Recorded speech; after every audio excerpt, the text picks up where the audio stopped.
dans cette gare routière en banlieue de Conakry, des centaines de personnes partent et reviennent chaque jour ou mois. À Conakry, la circulation est encore plus dense pour des routes peu adaptées. Conséquence des embouteillages sur tous les axes. On n'a pas les dispositifs matériels ou même d'équipement qui permet, n'est-ce pas, de voir le nombre de véhicules qui passent sur un tronçon.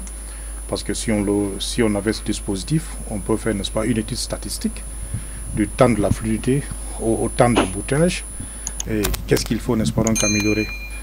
Ce que nous voyons aussi de par la vétusté du schéma d'urbanisation, n'est-ce pas, de la ville de Conakry, parce que les routes, n'est-ce pas, qui sont conçues, étaient conçues pour un certain durée d'année et avec un nombre de véhicules aussi qui étaient destinés. Je me pose la question, est-ce qu'ils l'ont étalé dans le temps? Refaire les infrastructures routières en adéquation avec le flux peut être une solution, mais très coûteuse, selon Ali Diallo qui propose une autre alternative.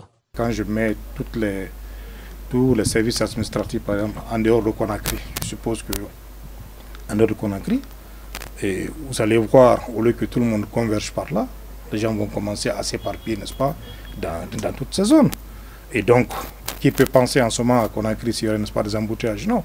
Cet autre géomètre suggère la multiplication des échangeurs, notamment au niveau des zones à forte concentration de personnes.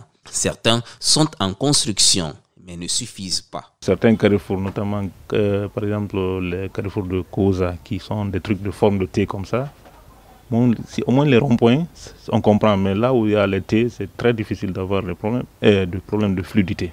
La création de nouvelles villes avec des infrastructures routières résistant au mouvement d'une population croissante pourrait également résoudre le problème, conclut-il. Depuis quelques semaines maintenant, les eaux pluviales inondent plusieurs concessions de la capitale guinéenne. Pourtant, ces eaux peuvent être transformées et traitées pour permettre à la population d'être approvisionnée en eau potable, ce qui n'est pas le cas en Guinée.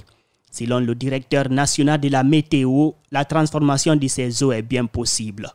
Évidemment, cette eau-là pourrait être utilisée parce qu'il faut aujourd'hui avoir la capacité de transformer ce qu'on appelle difficulté en avantage. C'est-à-dire cette eau de ruissellement-là pourrait être récupérée, il y a des techniques développées pour ça, récupérée et réutilisée dans d'autres travaux. Pour lui, les systèmes peuvent être mis en place pour d'éventuelles utilisations de ces eaux de ruissellement. Des systèmes peuvent être développés, mis en place pour la récupération, le stockage de ces eaux qui peuvent être soumises à un traitement et une réutilisation. Et vous savez, aujourd'hui, le Sénégal est en train de développer un système qui consiste à désaliniser l'eau de mer.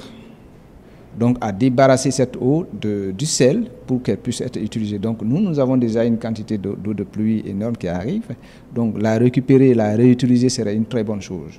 La collecte et l'évacuation des eaux de ruissellement se font par un réseau de caniveaux et de collecteurs à ciel ouvert. Elles sont rendues difficiles par l'occupation anarchique de l'espace et par l'utilisation du réseau à d'autres fins comme le rejet des eaux usées domestiques et industrielles, les dépotoirs d'ordures et des bouts de vidange et parfois même des lieux de défécation.